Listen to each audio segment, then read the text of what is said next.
My mind went blank. Instinctively, I yanked my hand free from Marcellus.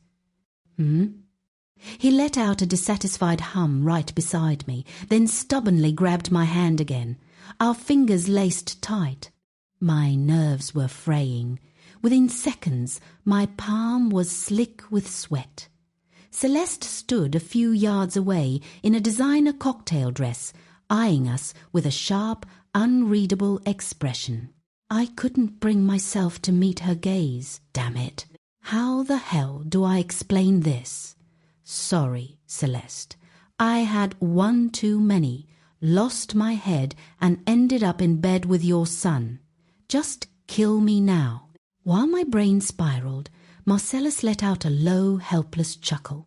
All right, Mom. Stop teasing my girlfriend. I froze. I snapped my head up. Celeste was grinning ear to ear, clearly enjoying the show. Then she dropped the bombshell. His little ruse actually worked. I never thought I'd lose a protégé and gain a daughter-in-law in the same night. The term daughter-in-law made my face burn crimson, but the first part hit harder. A ruse? I looked up at him. What ruse? He rubbed his nose, looking uncharacteristically sheepish. Well, there was no real blind date. The day after, Mom found out about us. She knew the girl we'd discussed had bailed last minute. It took a second for it to click. So, that girl just now? Hired. Marcellus looked me dead in the eye, his expression earnest. A neighbour from down the street. We grew up together. I paid her $200 to play the part. So, her kissing Amiri? That was your setup too? Amiri? He paused, frowning. I just asked her to fake being the date. The rest? All her own improv. What a drama queen. Before I could dwell on it, Marcellus leaned in, his gaze locking onto mine. Are you going to explain who Amiri is? I licked my lips. Shit! My mouth had slipped. Just that girl's boyfriend.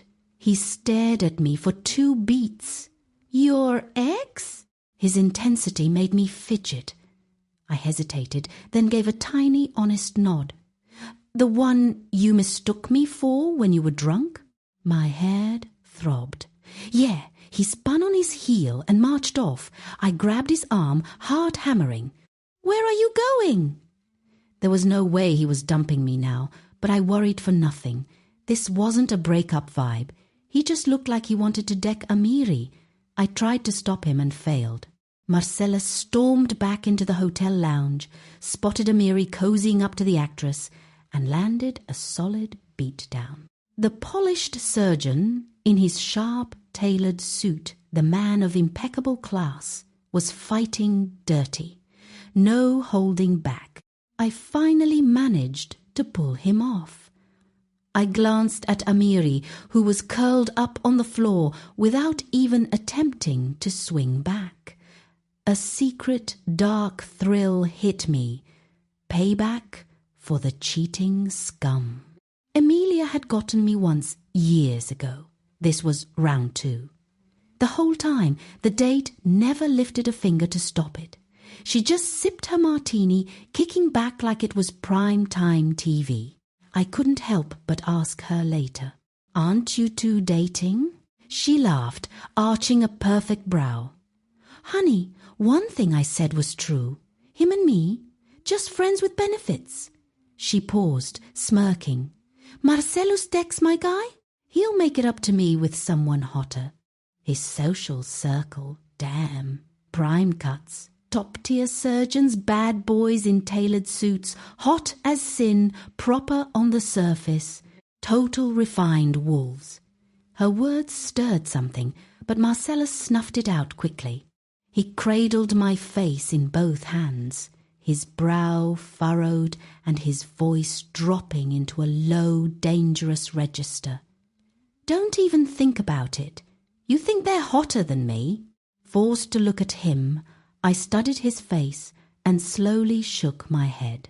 He pinched my chin, brushed a quick kiss against my lips, and whispered in my ear, "And sure as hell not as bad." Last night's memories crashed back. My cheeks flamed. Yeah, bad. Forget the white knight routine.